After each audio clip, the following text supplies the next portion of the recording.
Ako ho ay maglalagay sa envelope ng aking mga papasko sa aming mga tao. O, Jepoy, kayo huwag na laging liban ng liban at laging kailangan ng tao sa chef ha. Merry Christmas and Happy New Year. Jason, ikaw ay magpataba. Alam ko ikipagod na, sadyang ganyan ang buhay. Makakaraos din. Merry Christmas and Happy New Year. Kilot, ikay lagi mag-iingat sa pagmumotor ha.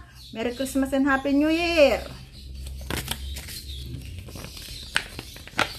Emer, naedad na. Kailangan magkajowa at na kami makatikim ng sabaw. Merry Christmas and Happy New Year.